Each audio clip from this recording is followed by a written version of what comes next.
La fin des années 1990 a vu naître un phénomène numérique qui allait bouleverser à jamais le paysage de la consommation musicale. Napster. Lancé en 1999, Napster était l'idée originale de Sean Fanning, un étudiant de l'université Northeastern qui envisageait une nouvelle façon pour les passionnés de musique de se connecter et de partager leurs morceaux préférés. Le protocole de partage de fichiers peer-to-peer de Napster permettait aux utilisateurs de partager directement des fichiers MP3 entre eux, contournant ainsi les canaux traditionnels de l'industrie musicale. La simplicité de la plateforme et l'attrait de la musique gratuite ont déclenché un véritable incendie numérique. L'ascension fulgurante de Napster en popularité a provoqué une onde de choc dans l'industrie musicale, qui voyait dans la plateforme une menace directe pour son modèle économique établi. Les maisons de disques et les artistes ont dû faire face aux implications du piratage musical à grande échelle. Lars Ulrich de Metallica est devenu l'un des plus fervents critiques de Napster, allant jusqu'à confronter l'entreprise avec une liste d'utilisateurs accusés d'avoir téléchargé illégalement la musique du groupe. Malgré les poursuites judiciaires de la Recording Industry Association of America, l'impact de Napster sur le paysage numérique était indéniable. Napster avait ouvert la boîte de Pandore, libérant le potentiel de la technologie peer-to-peer et changeant fondamentalement la façon dont les gens consommèrent de la musique. Le génie était sorti de la bouteille, et l'industrie musicale ne serait plus jamais la même. Avec la chute de Napster, un vide s'est créé dans le monde du partage de fichiers peer-to-peer. Deux prétendants, Kazaa et LimeWire, sont rapidement devenus populaires, capitalisant sur la demande d'accès gratuit au contenu numérique. Lancé en 2001, Kazaa s'est distingué par son interface conviviale et sa vaste bibliothèque de musique, de films, de logiciels, etc. Des millions de personnes ont afflué vers la plateforme, attirées par la promesse d'un accès illimité au numérique. LimeWire, un autre acteur majeur de la scène du partage de fichiers au début des années 2000, offrait une expérience similaire à celle de Kazaa. Les utilisateurs pouvaient rechercher et télécharger un large éventail de fichiers, des derniers succès du box-office aux films classiques. Si ces deux plateformes offraient une passerelle vers une abondance de contenu numérique, elles sont également devenues tristement célèbres pour leurs mesures de sécurité laxistes et la prévalence des fichiers infectés par des logiciels malveillants. Malgré les risques, Kazaa et LimeWire sont devenus des éléments à part entière de l'expérience Internet pour de nombreux utilisateurs au début des années 2000. Ces plateformes ont favorisé un sentiment de communauté parmi leurs utilisateurs, qui partageaient souvent des conseils, des recommandations et des avertissements concernant des fichiers potentiellement dangereux. Les frontières entre les téléchargements légaux et illégaux étaient souvent floues, les utilisateurs naviguant dans cette nouvelle frontière de la consommation de contenu numérique. Cependant, les problèmes juridiques qui ont gangrené Napster ont rapidement rattrapé Kazaa et LimeWire. Des poursuites judiciaires intentées par des maisons de disques et des studios de cinéma ont contraint les deux plateformes à cesser leurs activités au milieu des années 2000. La bataille entre les détenteurs de droits d'auteur et les services de partage de fichiers était loin d'être terminée, mais le paysage du piratage numérique était sur le point de connaître une nouvelle transformation importante. Au cœur de la frénésie du partage de fichiers du début des années 2000 se trouvait le concept révolutionnaire de la technologie peer-to-peer. Contrairement au modèle client-serveur traditionnel, où les utilisateurs téléchargent des fichiers à partir d'un serveur central, les réseaux P2P distribuent les fichiers sur les ordinateurs de leurs utilisateurs. Cette approche décentralisée offrait plusieurs avantages, notamment des vitesses de téléchargement accrues, la redondance, garantissant que les fichiers restaient disponibles même si certains utilisateurs se déconnectaient, et un certain anonymat. Lorsqu'un utilisateur rejoignait un réseau P2P comme Napster, Kazaa ou LimeWire, son ordinateur devenait un nœud dans un vaste réseau d'appareils interconnectés. Au lieu de télécharger un fichier à partir d'un seul serveur, les utilisateurs pouvaient en télécharger simultanément différentes parties d'un même fichier à partir de plusieurs utilisateurs qui le possédaient. Cette méthode de téléchargement distribué augmentait considérablement les vitesses de téléchargement, en particulier pour les fichiers populaires. Les réseaux P2P offraient également un niveau de redondance que les méthodes de téléchargement traditionnelles n'offraient pas. Si un utilisateur partageant un fichier particulier se déconnectait, d'autres utilisateurs possédant le même fichier pouvaient continuer à le partager.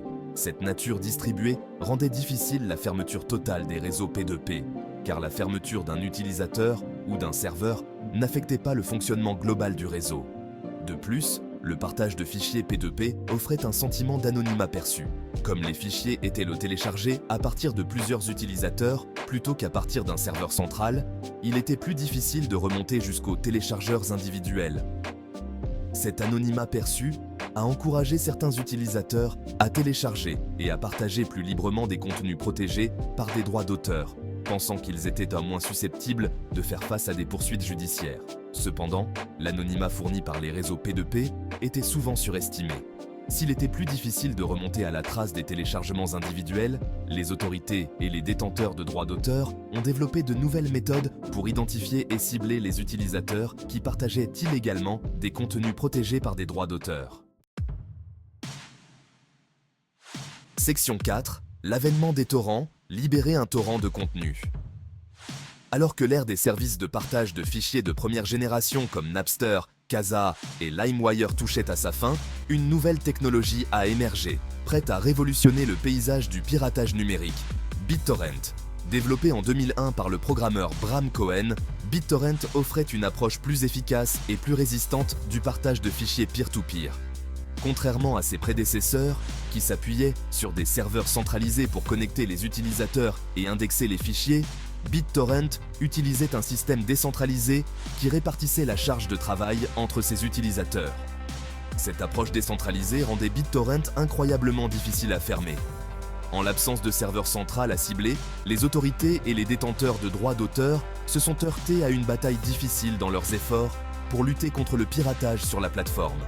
La résilience et l'efficacité de BitTorrent en ont rapidement fait la méthode préférée pour partager des fichiers volumineux, notamment des films, des émissions de télévision, des logiciels et des jeux vidéo. Pour partager un fichier à l'aide de BitTorrent, les utilisateurs créent d'abord un fichier torrent, un petit fichier contenant des métadonnées sur le contenu partagé et l'emplacement des autres utilisateurs, ou pairs, qui possèdent le fichier. Ces fichiers torrents servent de carte, guidant les utilisateurs les uns vers les autres pour télécharger et partager des morceaux du contenu souhaité. Lorsqu'un utilisateur télécharge un fichier à l'aide de BitTorrent, il télécharge simultanément les morceaux qu'il a déjà téléchargés vers d'autres utilisateurs. Ce processus simultané de téléchargement et de mise en ligne, connu sous le nom de seeding, garantit la disponibilité des fichiers et répartit la charge de la bande passante entre les utilisateurs. Plus le nombre d'utilisateurs qui partagent un fichier particulier est important, plus le téléchargement est rapide et fiable pour tous. L'arrivée de BitTorrent a marqué un tournant dans le monde du piratage numérique. Sa nature décentralisée et son efficacité l'ont rendu incroyablement difficile à contrôler, ouvrant la voie à une ère de partage de contenu à grande échelle qui allait continuer à défier l'industrie du divertissement et les détenteurs de droits d'auteur pendant des années. Section 5. The Pirate Bay. Naviguer sur les hautes mers du piratage numérique. Dans le paysage en constante évolution du piratage en ligne, The Pirate Bay s'est imposé comme un symbole notoire mais durable de la rébellion numérique. Fondé en 2003 par le groupe de réflexion suédois Pirate Byron, The Pirate Bay offrait une plateforme permettant aux utilisateurs de rechercher, de télécharger et de partager des fichiers torrents. Contrairement aux précédents services de partage de fichiers qui hébergeaient des fichiers sur leur serveur, The Pirate Bay agissait comme un index ou un répertoire de fichiers torrents connectant les utilisateurs à un vaste réseau de contenus téléchargeables. Les fondateurs de The Pirate Bay envisagèrent la plateforme comme un refuge pour le libre-échange d'informations et d'idées, remettant en question les notions traditionnelles de droit d'auteur et de propriété intellectuelle. Le site a rapidement gagné en notoriété pour sa vaste bibliothèque de torrents, englobant des films, des émissions de télévision, de la musique, des logiciels, etc. Son interface simple et sa facilité d'utilisation en ont fait une destination populaire pour les utilisateurs cherchant à contourner les canaux traditionnels de consommation de contenu. Cependant, les activités de The Pirate Bay ont rapidement attiré l'attention des forces de l'ordre et des détenteurs de droits d'auteur. En 2006, la police suédoise a perquisitionné les serveurs de The Pirate Bay, fermant temporairement le site et conduisant à l'arrestation et à la condamnation de ses fondateurs pour violation de droits d'auteur. Malgré ce revers, The Pirate Bay s'est montré résilient, réapparaissant en ligne et poursuivant ses activités depuis divers endroits du monde. Le jeu du chat et de la souris de The Pirate Bay avec les autorités est devenu un exemple médiatique des défis auxquels sont confrontés les gouvernements et les détenteurs de droits d'auteur à l'ère numérique. La nature décentralisée du site et l'anonymat de ses opérateurs rendaient sa fermeture définitive difficile. Chaque fois que The Pirate Bay était forcé de fermer, il semblait réapparaître avec une détermination encore plus grande, devenant un symbole de résistance contre ce que ses partisans percevaient comme des lois sur le droit d'auteur trop restrictives. L'héritage de The Pirate Bay est complexe et à multiples facettes.